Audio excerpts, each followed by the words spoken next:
ସମସ୍ତଙ୍କୁ ନମସ୍କାର, ପ୍ରେଜ ଦ ଲର୍ଡ।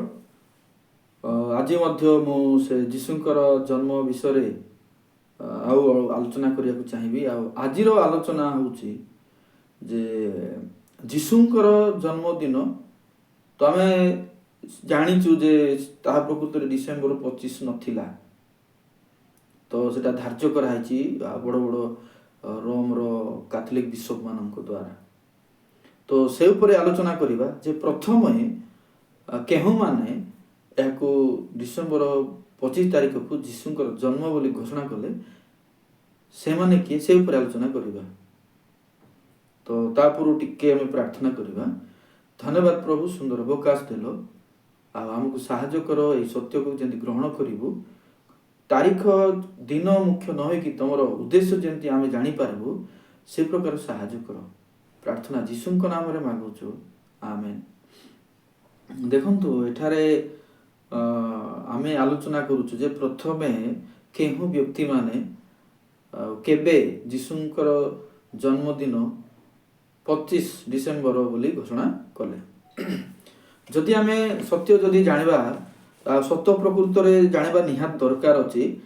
ଆଉ ଯୀଶୁଙ୍କର ପରଠାରୁ ପାଖାପାଖି 300 ବର୍ଷ ପର୍ଯ୍ୟନ୍ତ ଯୀଶୁଙ୍କର ଜନ୍ମଦିନ ପାଳନ ହେଇନାହିଁ।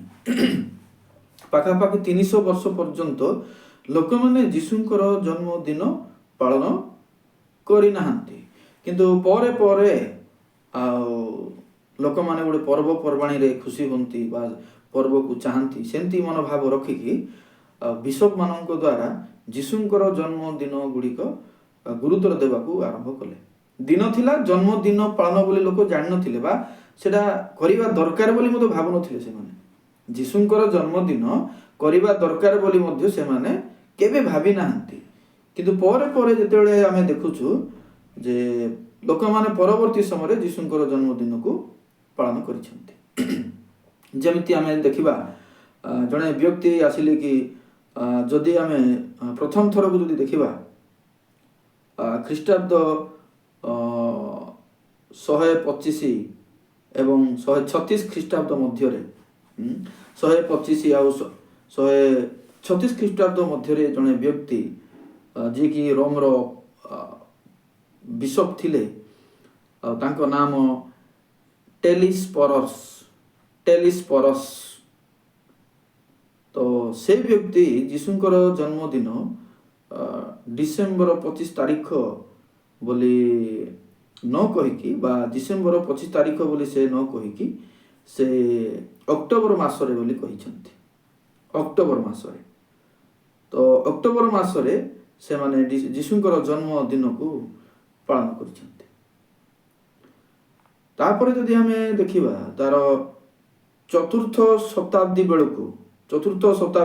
ବେଳକୁ କ'ଣ ହଉଛି, ଲୋକମାନେ ଯୀଶୁଙ୍କର ଜନ୍ମଦିନ ଭିନ୍ନ ଭିନ୍ନ ମାସରେ ଭିନ୍ନ ଭିନ୍ନ ତାରିଖରେ ପାଳନ କରିଛନ୍ତି। ଭିନ୍ନ ଭିନ୍ନ ଦିନରେ ଭିନ୍ନ ଭିନ୍ନ ମାସରେ ପାଳନ କରିଅଛନ୍ତି। ମୁଁ ଆଗରୁ ଗୋଟେ ଭିଡ଼ିଓରେ ମଧ୍ୟ କହିଛି ଯେ ଯୀଶୁଙ୍କର ଜନ୍ମଦିନ ନେଇକି ଅନେକ ମତ ଭିନ୍ନ ଭିନ୍ନ ରହିଅଛି। ତେଣୁ ଏହି ମଧ୍ୟ ବ୍ୟକ୍ତି ସେ ଡିସେମ୍ବର 25 ବୋଲି ନ କହିକି ଅକ୍ଟୋବର ମାସରେ ସେ କରିଛନ୍ତି, ତାହା ପୂର୍ବର ଘଟଣା ଅଟେ। ତ ଅନେକ ବର୍ଷ ପରେ କ'ଣ ହେଲା, ଅନେକ ବର୍ଷ ପରେ 320 ଖ୍ରୀଷ୍ଟାବ୍ଦରେ ଜଣେ ପୋପ ଯାହାର ନାମ କି ଜୁଲିୟସ୍ ବୋଲି ଥିଲେ, ସେ ଡିସେମ୍ବର 25କୁ ଯୀଶୁଙ୍କର ଜନ୍ମଦିନ ବୋଲିକି ଘୋଷଣା କଲେ। ତ ଏହି ପୋପ ଘୋଷଣା କଲା ପରେ 5 ବର୍ଷ ବିତିଗଲା ବା 5 ବର୍ଷ ପାଳନ ହେଲା ପରେ 325 ଖ୍ରୀଷ୍ଟାବ୍ଦରେ ଗୋଟେ ରୋମରେ ଗୋଟେ ଚକ୍ରବର୍ତ୍ତୀ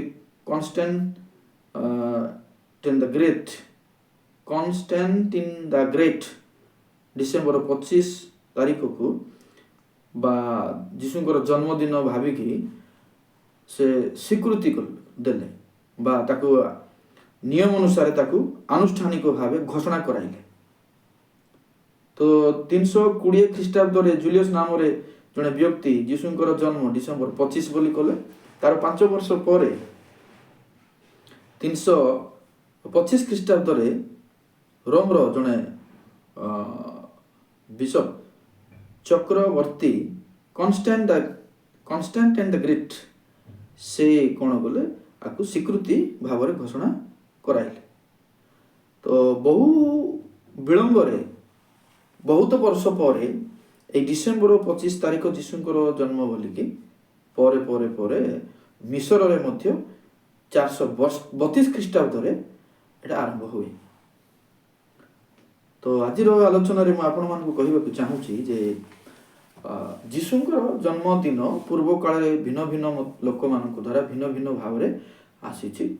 ଆଉ କିଏ ତ ଅକ୍ଟୋବର କହୁଛି, ଆଉ କିଏ ତ ଜାନୁଆରୀ କହୁଛି, ଆଉ କିଏ ମେ କହୁଛି, ଆଉ କିଏ କୋଉଟା କହୁଛି, ଆଉ ଶେଷରେ ଏବେ ଏଇଟା ବି ଗୋଟେ ଧାର୍ଯ୍ୟ କରି ରହିଲା କି ନାଇଁ ଡିସେମ୍ବର 25 ବୋଲି ଗ୍ରହଣ କରାଯିବ। ସେଥିପାଇଁ କୌଣସି ନିର୍ଦ୍ଦିଷ୍ଟ ମାସ ବର୍ଷ ମୁଖ୍ୟ ନୁହେଁ, ଆଉ ଯୀଶୁ ହେଉଛନ୍ତି ମୁଖ୍ୟ, ସେ ଉପରେ ଆମେ ଆଶାବାଦ ହେଇକି ରହିବା ଉଚିତ। ଆଉ ଯୀଶୁଙ୍କର ଜନ୍ମ ପ୍ରଥମେ କେଉଁମାନେ ଡିସେମ୍ବର 25 ବୋଲି ଘୋଷଣା କଲେ ଆମେ ସେଇ ଉପରେ ଆଲୋଚନା କଲୁ। ଆଉ ମୁଁ ଆଶା କରୁଛି ଏଇଟା ଆପଣମାନଙ୍କ ପାଇଁ ଶିକ୍ଷଣ ହେଇଥିବ। ସେଥିପାଇଁ ସମସ୍ତଙ୍କୁ ନମସ୍କାର ଆଉ ପ୍ରେଜ୍ ଦ ଲର୍ଡ।